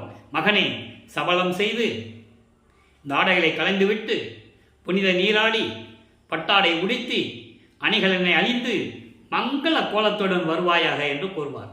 அந்த பதியங்கள் பாடல்கள் அற்புதமாக இருக்கும். உடனே தந்தையின் கட்டளையை ஏற்று மங்கள கோலத்துடன் வந்து அங்கே இருக்கின்ற இருக்கையிலே அமருவார். சிங்காசனத்திலே அமர்ந்து தந்தை மகனுக்கு சுத்த சன்மார்க்கத்தை கொடுக்கிறார். மகனை பெற்றுக்கொள், சுத்த சன்மார்க்கம், இனிமேல் இது உன்மார்க்கம், சாகா கலையை கற்றுத்தருகிறேன், கற்றுக்கொள் என்று சொல்லி சாகா கலையை கற்றுக் கொடுக்கிறார். சுத்த சன்மார்க்கத்தை கொடுத்து விட்டார். ஏற்கனவே எல்லார்களையும் கொடுத்தாச்சு. 3 தான் பாக்கி. ஏற்கனவே தினமும் சொல்லிட்டு இருக்கேன், நான் அந்த தொடர்ச்சியை சொல்லணும். அருப்பெருஞ்சோதியை கொடுக்கணும், திருவருள் செங்கோலாக்கிய கொடுக்கணும். இப்போ எல்லாத்தையும் கொடுத்துட்டாரு, நீ தான் ஆள போகிறேன்னு சொல்லியாச்சு. ஆனால் அதிகாரப்பூர்வமாக செயலாக்கணும், அதுதான் பாக்கி. அது எங்கே நடக்குதுன்னா மேட்டுக்குப்பம் சித்தி வளாகத்தில் நடக்குது. அது நம்ம பின்னால் பார்க்க போகிறோம். அப்போது இவர் வந்து மகனோட கலந்துக்கணும். இவர் போக முடியாது, அவர் தான் வரணும். அருப்பெருஞ்சோதி தான் வரணும். அது ஏன் சொல்கிறாரு, அந்த காரணத்தை சொல்கிறாரு. அந்த விளக்கத்தை நான் பின்னால் சொல்கிறேன். ஏன் அவர் வந்து மகனோட கலந்தார் யோசிக்கணும்ல. ஏன் இவர் போகலை? ஏன்னா பிரபஞ்சத்தில் இருக்கின்ற அத்தனை பேருமே தோன்றிய முனிவர்களும் ரிஷிகளும் இறைவனை தேடி சென்றார்கள், யாராக இருந்தாலும் சரி. ஆனால் இவர் மட்டும்தான் இறைவன் மகனை தேடி வருகிறார். காரணம் உண்டு, அதன் விளக்கங்கள் பின்னால் சொல்லுவோம், அதை பின்னால் பார்த்துக்கலாம். இப்போ எல்லா நிலையை வாங்கிட்டு நேராக சிதம்பரத்திலே எழுந்தருளுகிறார். ஏன்னா அங்கே ஒரு திருவிளையாடல் நடக்கணும். இவர் கருமொழிக்கு வந்து உட்காரணும். அப்போது ஒரு திருவிளையாடல் வேணும். அப்போதான் அங்கே பரசுராமனும் அந்த கருங்குழியில் இருக்கிற வீட்டு உரிமையாளர் வெங்கட ரெட்டியாரும் பேசி கொண்டிருக்கிறார்கள். அந்த நேரத்தில் திடீர்னு போய் நிற்கிறார். அப்போ அவங்களுக்கு ஆச்சரியமாக இருக்கும்ல. பேசிகிட்டு இருக்கும்போது இவர் வந்து அங்கே திடீர்னு நின்றுன்னா, இவர் ஒன்றும் மாட்டு வண்டியில் போகல, அப்படியே சென்னையிலேருந்து நடந்து வரல. நல்லா புரிஞ்சுக்கணும் நீங்கள். அது விளக்கங்கள் வந்து அவங்க விளக்கத்துக்கு ஏற்றபடி அவங்கெல்லாம் எழுதியிருக்காங்க. அதுக்குள்ளே நம்ம விளக்கத்துக்குள்ளே போக வேண்டாம். சொன்னதை சொல்கிறேன், நான் நிலையை சொல்கிறேன், உலக மக்களுக்கு தெரியணும். அவர் நடந்து போகலை, மாட்டு வண்டியில் போகலை, நேராக எழுந்தருளுகிறார். அப்போ அங்கே விளக்கங்கள் எழுதி அவர் கூட்டு போங்க, அக்கா பொண்ணை கல்யாணம் பண்ணி கொடுத்தான், வாழ முடியாதுன்னு சொல்லிட்டு வந்துட்டான், உங்கள் வீட்டில் போய் வச்சுக்காங்கன்னு அவங்க சொல்லணும். சொன்னாங்க. அவரை வெங்கட ரெட்டியார் அவரை கூட்டு வந்து தன்னுடைய வீட்டிலே கருங்குழியிலே ஒரு வீட்டை கொடுத்து சுத்தப்படுத்தி, சாமி இங்கே இருந்துக்காங்க அப்படின்னு சொல்லியாச்சு. இப்போது வளர்ப்பமானவர்கள் 5வது எட்டை முடித்து 6வது எட்டில் இருந்து கொண்டிருக்கிறார். 6 8 48. 41வது ஆண்டிலிருந்தே 48 ஆண்டுகளுக்குள் என்ன நடந்தது இப்போ நம்ம லைவில் பார்த்துட்டு இருக்கோம். இதுக்கு முன்னால் பார்த்த விளக்கங்களை நம்ம சுருக்கமாக பார்த்தோம். இப்போ லைவாக பார்த்துக்கிட்டு இருக்கோம். இன்னைக்கு 293வது எபிசோடு பதிவு. இப்போது என்ன நடந்தது? அருப்பெருஞ்சாண்டவரும் நமது பிள்ளைப்பெருமானவர்களும் எப்படியெல்லாம் பேசிக்கொண்டார்கள் என்றதை பாடல் மூலமாக ஏற்கனவே நம்ம பார்த்துட்டோம். இப்போது ஜீவகாருண்ய ஒழுக்கம் உருவாக வேண்டும். இந்த பிரபஞ்சத்திலேயே உலகத்திலேயே ஜீவகாருண்ய ஒழுக்கத்தை பற்றி கூறியது நமது பிள்ளைப்பெருமானவர்கள் தான். ஏனென்றால் காலத்தின் கட்டாயம், பசியின் கொடுமையை உலக மக்களுக்கு தெரியப்படுத்த வேண்டும். ஒரு ஜீவன் பசியோடு இருந்தால் எப்படி துன்பப்படும், உயிரினங்கள் இருந்தாலும் சரி, மனிதனாக இருந்தாலும் சரி. அதுபோல பிணி வந்துவிட்டால் எல்லா உயிரினங்களும் எப்படி துன்பப்படும், தாகம் வந்துவிட்டால் உயிரினங்கள் எப்படி துன்பப்படும் என்பதையெல்லாம் பார்த்து விட்டோம். ஒருவனால் ஒரு எளிமையாக வாழ முடியவில்லை என்றால் அதை இச்சை என்று சொல்லுகிறார். இருக்க இடம், உடுக்க உடை, உண்ணுவதற்கு உணவு, பிணிக்கு செலவு பண்ணுறதுக்கு பணம், இதெல்லாம் இல்லைன்னா அவனுடைய இச்சை. இச்சை என்பது மாட மொழியை கூட கோபுரம் கட்டுவதல்ல, அவனுக்கு தேவையானது. இல்லை என்றால் அந்த ஜீவன் எப்படி வருத்தப்படும், அந்த ஜீவன் எப்படி துன்பப்படும் என்பதை இச்சையிலே கூறுகிறார். எளிமையாக எப்படி இருக்க வேண்டும் என்று கூறுகிறார். பயத்தை வலியுறுத்துகிறார். சுத்த சன்மார்க்கத்தை பெற்றுவிட்டால் சிறு தெய்வங்கள் ஏதாவது துன்புறுத்துமோ, நமக்கு அதனால் மரணம் வந்து விடுமோ, அதெல்லாம் கவனிக்கணும். அதனால்தான் பயத்தை நீக்க வேண்டும் என்று சொன்னார். அப்படின்னா என்ன அர்த்தம்? நீங்கள் சுத்த சன்மார்க்கத்துக்கு வந்து விட்டால் உங்களுக்கு மரணமில்லா பெருவாழ்வு. அப்போ நான் மரணத்தை பற்றி பயப்பட வேண்டியதில்லை. அதுக்கு தான் அங்கே பயத்தை வச்சார். அதனுடைய விளக்கங்களை நம்ம பின்னால் தரப்போகிறோம். கொலை, உயிர்களை கொலை செய்யக்கூடாது. எறும்பு முதல் யானை வரை அத்தனை உயிர்களும் ஒரே உயிர் தான், நம்ம உயிர் மாதிரி தான். அந்த உயிர் இறக்கணும், உயிர் இறக்கம் இருக்கணும், உயிர்களை கொலை செய்யக்கூடாதுன்னு சொல்லுவார். அதான் நம்ம பின்னால் பார்ப்போம். இந்த 7 பிரிவுகள் உருவாச்சு. இப்போ ஜீவகாரணி உருவாக்கணும்னா, ஜீவகாரணி ஒழுக்கம் வரணும்னா அங்கே ஒரு தர்மசாலை வேணும். அதான் கான்செப்ட். அப்போது பார்வதி மக்களிடம் ஏற்கனவே நமது பிள்ளைப்பெருமாள் பேசியபடி அந்த இடத்தை பெற்றுக்கொண்டு 23/5/1867 தர்மசாலையை நிறுவுகிறார். அன்றைய அடுப்பை மூட்டி உணவை சமைத்து பசியை போக்கிக் கொண்டிருக்கிறார் நமது பிள்ளைப்பெருமான் அவர்கள். ஜீவகாருண்ய ஒழுக்கம் உதயமாகிவிட்டது. ஒவ்வொருக்கும் தொடர்பு உண்டு. பசிக்கும் பிணிக்கும் தொடர்பு உண்டு. பசிக்கும் பிணிக்கும் தாகத்துக்கு தொடர்பு உண்டு. அந்த விளக்கங்கள்லாம் பின்னால் பார்க்க போகிறோம். இப்போ ஜீவகாருண்ய ஒழுக்கம் உருவாயிடுச்சு, மக்களுக்கு சொல்லியாச்சு. ஏனென்றால் ஜீவகாருண்ய ஒழுக்கமே கடவுள் வழிபாடு. மோட்ச வீட்டின் திறவுகோல் ஜீவகாருண்ய ஒழுக்கமே. ஏன் ஒழுக்கத்தை வச்சார்? எல்லாமே ஜீவகாருண்யம் பண்ணாங்க.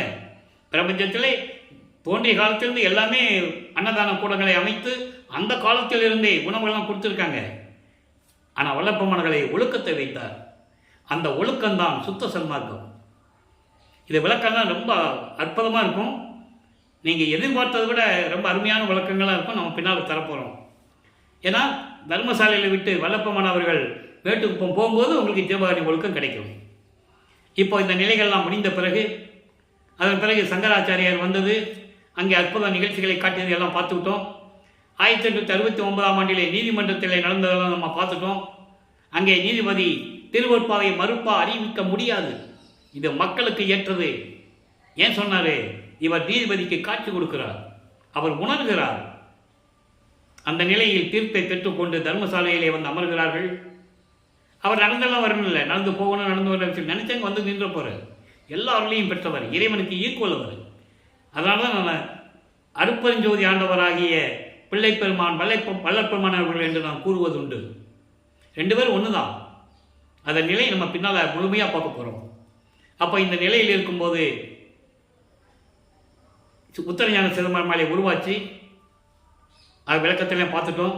அதில் தான் சொல்லுவார், சுத்த சன்மார்க்கம் தர்மசாலையில் எப்படி விளங்குகிறது, இந்த இடம் எப்படி விளங்கப் போகிறது, எப்படியெல்லாம் சொல்லுவார். அதெல்லாம் நம்ம விளக்கங்களை பார்த்துட்டோம். தந்தை மகனுக்கு அறிவுறுத்துவார், மகனே நன்றாக பார்த்துக்கோ, ஒத்தாரும் வருவார்கள், இழிந்தாரும் வருவார்கள். இழிந்தார் என்பது சமயங்களையும் மதங்களையும் மார்க்கங்களையும் சார்ந்தவர்கள், கொலையும் கொலையும் தவிர்க்காதவர்கள்.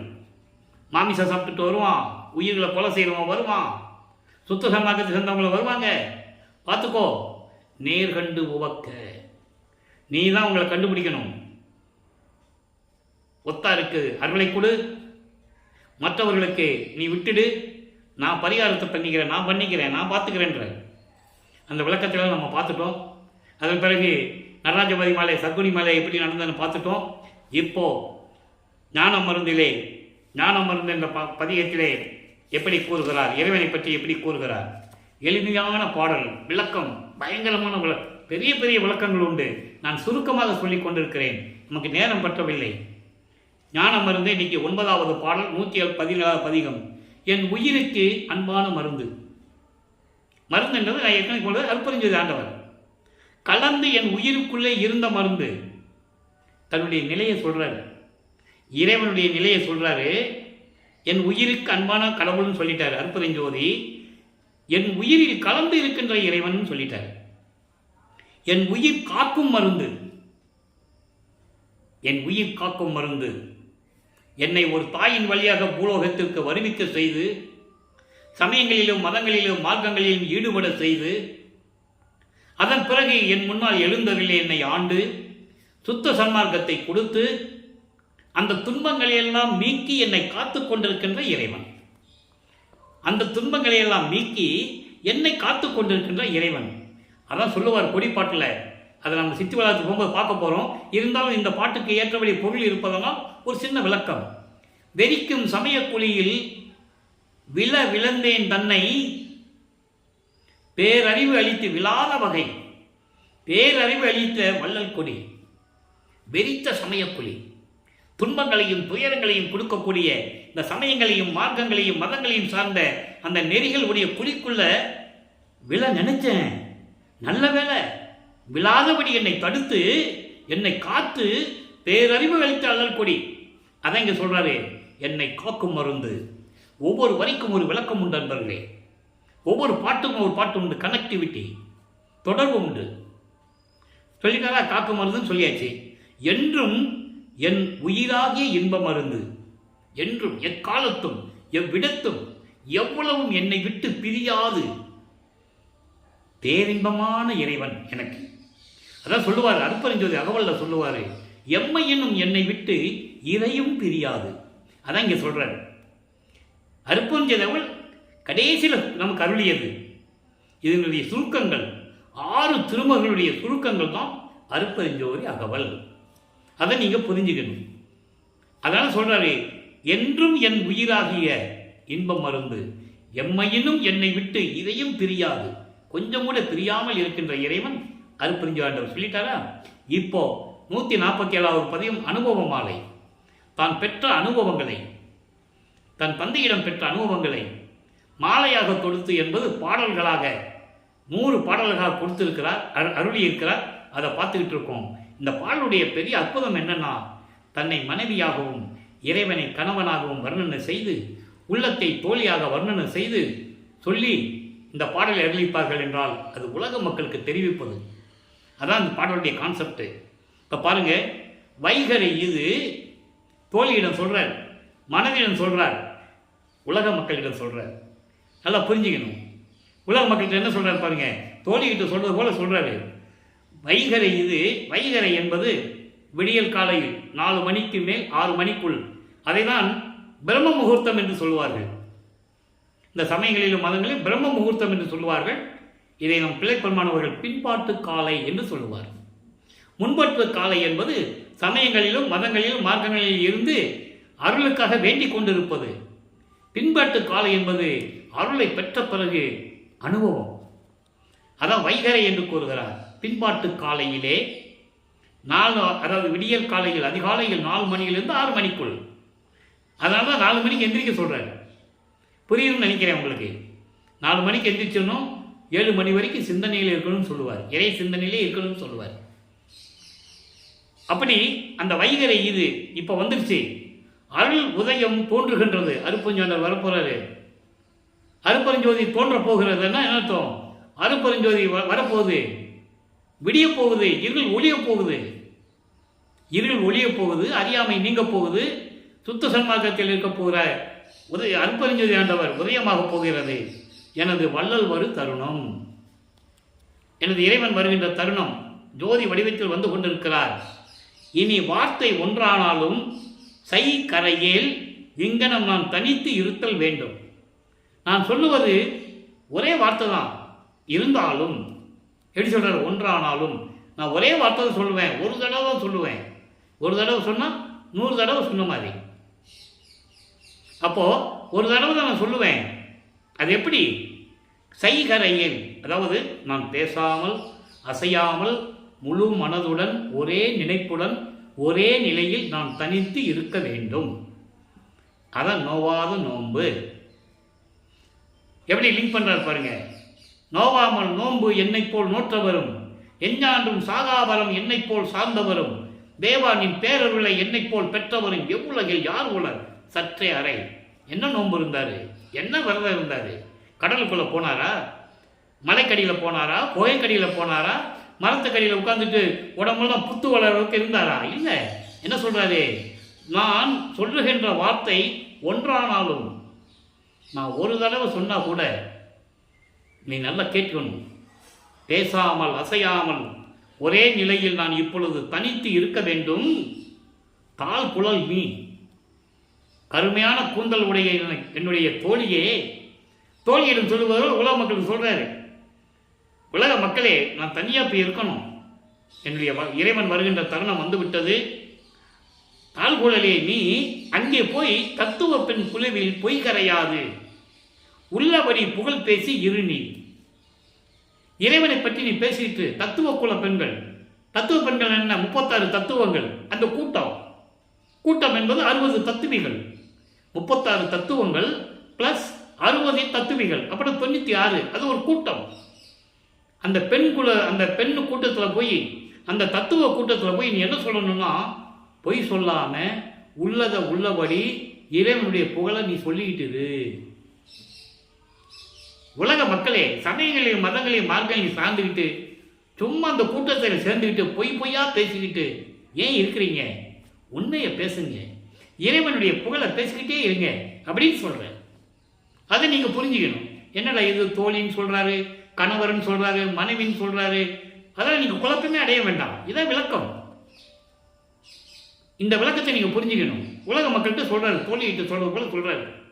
அங்கங்கே கூட்டமாக கூடி நின்றுக்கிட்டு பொய்யா பேசி இந்த சமயங்களையும் மதங்களையும் மார்க்கங்களையும் சேர்ந்துக்கிட்டு இந்த தத்துவ சேட்டைகளோட சேர்ந்துக்கிட்டு உண்மையை பேசாமல் ஏன் இருக்கிறீங்க? உண்மையாக பேசி இறைவனுடைய புகழை பேசிக்கிட்டே இருங்க.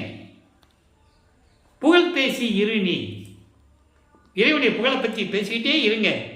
புத்தமதம் அளித்த அருசித்தர் வந்தவுடனே புத்தமதம் அளித்த புத்தமுதம் அளித்த புத்தமுதம் என்பது சுத்த சன்மார்க்கம். எனக்கு சுத்த சன்மார்க்கம் கொடுத்த அருள் சித்தர் அருட்பெருஞ்சோதி ஆண்டவர் வருகின்றார். வந்த உடனே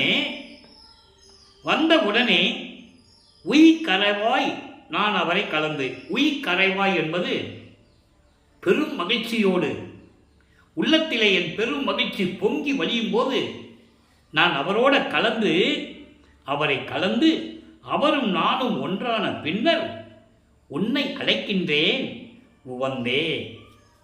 எப்படி சொல்றாரு? தோழிகிட்ட சொல்றாரு, அதாவது உலக மக்கள்கிட்ட சொல்றாரு. முதல்ல இந்த பாட்டுடைய பொருளை சொல்லிடுறேன், தோழிகிட்ட என்ன சொன்னாருன்னு சொல்லிடுறேன். அதுக்கப்புறம் அது உலக மக்களுக்கு எப்படி பொருளாக வரும் அதையும் விளக்கி சொல்லணும்.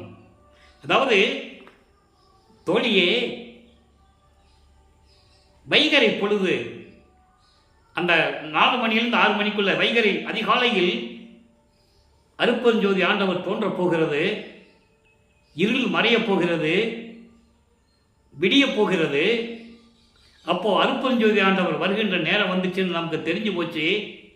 அதனால் நீ என்ன பண்றனா, நீ போய் இந்த தத்துவங்களை 36 குழுன்னு சொல்வது 60 தத்துவிகள், இந்த 96 தத்துவ பெண்கள் இருக்காங்கல்ல, அவங்களோட நீ போய் கூடி செஞ்சு இதெல்லாம் உங்க பாச்சால அங்கே பழிக்காது. உண்மையை பேசி, பொய் சொல்லாமல் உண்மையை உள்ளபடி பேசி இறைவனுடைய புகழை பேசிக்கிட்டே இரு. நீ என்னுடைய இறைவன் வந்த பிறகு, யார் அந்த இறைவன்? எனக்கு சுத்த சன்மார்க்கத்தை கொடுத்த, புத்தமுதம் அளித்த, சுத்த சன்மார்க்கத்தை கொடுத்த இறைவன் அருட்பெருஞ்சோதி வந்தவுடனே நான் அவனோட கலந்து அவரும் நானும் ஒன்றாகி அதுக்கு பின்ன உன்னை கூப்பிடுறேன், மகிழ்ச்சியோட கூப்பிடுறேன். அப்புறம் நீ என்கிட்ட வந்தால் போதும். அப்படின்னு என்ன அர்த்தம்? உள்ளத்தை சுத்தப்படுத்த வேண்டும் என்று சொல்லுகிறார். உலக மக்களுக்கு என்ன சொல்றாரு? உலக மக்களே, அதிகாலையில் நாம் வணங்குகின்ற அருட்பெருஞ்சோதி ஆண்டவர் வருகிறார். நான் ஒரு தடவை சொல்றது தான், அதை ஒன்றானாலும் சொல்கிறார். நான் இனி வார்த்தை ஒன்றானாலும் பொய் பேசாம, அதாவது நான் பேசாம தனிமையில் பேசாம நான் இருக்கணும். அதுக்கு நீங்கள் என்ன பண்ணணும்? கொஞ்சம் ஒதுங்கி இருங்க. இறைவன் வரட்டும். வந்த உடனே அவரோட நான் கலந்து பேசி, அவரோட கலந்துக்கிட்டு ஒன்றான பின்னர் உங்களையெல்லாம் நான் கூப்பிடுறேன். அதுக்குள்ளே நீங்கள் சுத்த சன்மார்க்கத்துக்கு வந்துடுங்க. அதுக்குதான் புத்தமதம் அளித்த அருள் சித்தர் வந்த உடனேன்னு சொல்லுகிறார். அப்போ நீங்கள் சுத்த சன்மார்க்க நிலையில் இருந்துகிட்டு இருங்க. அப்போ அவர் வந்து என்னோட கலந்த பிறகு நான் உங்களை கூப்பிடுறேன். நீங்கள் வந்துட்டீங்கன்னா உங்களுக்கு அருள் கிடைக்கும் அப்படின்னு உலக மக்களுக்கு சொல்கிறேன். இதான் இந்த பாடலுடைய விளக்கம். அப்படி சொல்லும்போது, உயிர் கரைவாய் நான் அவரை கலந்து, உள்ளத்திலே பெரும் மகிழ்ச்சியோடு பேரின்பத்தோடு நான் அவரோடு கலந்து அவரும் நானும் ஒன்றான பின்னர் உங்களை கூப்பிடுறேன். மகிழ்ச்சியோட பேரின்பத்தோடு உங்களை கூப்பிடுறேன், அப்போ நீங்கள் வாங்க அப்படின்னு சொல்கிறாரு. இதை ஒரு பாடலில் சொல்லுவார் பாருங்க.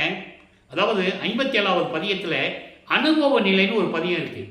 இப்போ நம்ம பார்க்குறது என்ன? அனுபவ மாலை. நல்லா புரிஞ்சுக்கணும். இந்த அனுபவ மாலை அனுபவ நிலையில் ஒரு பாட்டில் சொல்கிறார். 57வது பதிகத்தில் அனுபவ மாலையில் 9வது பாடலில் சொல்லுவார், நான் செய்த புண்ணியம் என்னுரைக்கேன், எனது புண்ணியதோர் வான் செய்த மாமணி என் கையில் பெற்று நல்வாழ்வு அடைந்தேன். நான் எப்படி சொல்றது? நான் செய்த புண்ணியத்தை எப்படி சொல்றது? அந்த மாதிரி ஒரு இறைவனை நான் பெற்றுக்கொண்டிருக்கிறேன். ஊன் செய்த தேகம் நான் ஒரு தாயினால் இந்த பூலோகத்திற்கு வருவிக்க உடனே அந்த எடுத்த அந்த உடம்பு இருக்கிறதே, எலும்புகளாலும் சதைகளாலும் நரம்புகளாலும் சூழப்பட்ட இந்த உடம்பு இருக்கிறதே, ஒளி வடிவாக நின்று ஓங்குகின்றேன் இறைவனோட கலந்ததனால். அதனால அனுபவ மாலையில் சொல்றாரு, ஒன்றான பின்னர் நானும் அவரும் கலந்து ஒன்றான பின்னர் உங்களை அழைக்கிறேன் என்று சொல்லுகிறார். அதுக்கு முன்னால அனுபவ நிலையில சொல்றாரு, அவர் கொடுத்துட்டாரு இந்த தேகத்தை, ஒளி தேவமாகி நின்று கொண்டிருக்கிறேன், தேன் செய்த தெல்லமுது உண்டேன், சுத்த சன்மார்க்கத்தை பெற்றுக்கொண்டேன். இங்க புத்தமதம் என்று சொல்லுகிறார், அங்க தேன் செய்த தெல்லமுதம் என்று சொல்லுகிறார். அனுபவ நிலையிலே உண்டேன், கண்டேன் மெய் திருநிலையை. அதான் இங்க சொல்றாரு, என் இறைவன் வருகிறார், நான் பார்க்க போறேன்னு சொல்ற. ஆக இப்படியெல்லாம் இறைவனுடைய திருவிளையாடல் நடந்து கொண்டிருக்கிறது. ஒவ்வொரு பாடலுக்கும் ஒரு தொடர்பு உண்டு. அந்த உதாரணத்திற்காகத்தான் இந்த பாடலை உங்களுக்கு நான் எடுத்து விளக்கமாக சொன்னேன். அனுபவ நிலையில் இருந்த பாடலுக்கும் அனுபவ மாலையில் என்ற பாடலையும் கண்டால் உங்களுக்கு புரியும், இறைவன் எப்படிப்பட்ட நிலையில் தன் மகனிடம் திருவிளையாடல் செய்தார் என்பதை நாம் தெளிவாக பார்த்து கொண்டிருக்கிறோம். ஒவ்வொரு 8 ஆண்டுகளிலும் தனது மகனுக்கு எப்படி திருவிளையாடலை செய்து கொண்டு அருளை கொடுக்கிறார் என்பதையும், சுத்த சன்மார்க்கத்தை பெற்ற பிறகு எப்படி அவருடைய அருளாற்றல் திகழ்ந்து கொண்டிருக்கிறது என்பதையும், பிள்ளை பெருமான் இறைவனாக வருவிக்க உற்ற வேண்டிய நிலையையும் நாம் பார்த்து கொண்டிருக்கிறோம். எனவே அன்பர்களே, நீங்களும் சுத்த சன்மார்க்கத்தில் இணைந்து ஜோதி வழிபாட்டை மேற்கொண்டு அருப்பெருஞ்சோதி தனிப்பெருங்கருணை அருப்பெருஞ்சோதி என்ற மகாமந்திரத்தை உச்சரித்து கொலையும் புலையும் தவிர்த்து சைவ நெறியிலிருந்து கொண்டு இறைவனை வணங்கி இறைவனுடைய செல்வங்களையும் அருள்களையும் எல்லாம் பெற்றுக்கொண்டு நோயற்ற வாழ்வில் நீங்கள் இந்த வையகத்திலே வாழ வேண்டும்.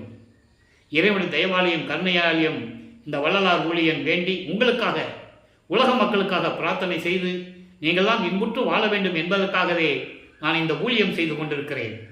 எனவே சுத்த சன்மார்க்கத்தில் இணைந்து நீங்கள்லாம் இன்புற்று வாழ வேண்டும் என்று கூறி விடைபெறுகிறேன். நன்றி, வணக்கம். அருட்பெருஞ்சோதி தனிப்பெருங்கருணை அருட்பெருஞ்சோதி. நாளையும் இறைவனுடைய திருவிளையாடல் தொடரும். கண்டு மகிழ்ந்து இறைவன் அருளை பெற்றுக்கொள்ளுங்கள்.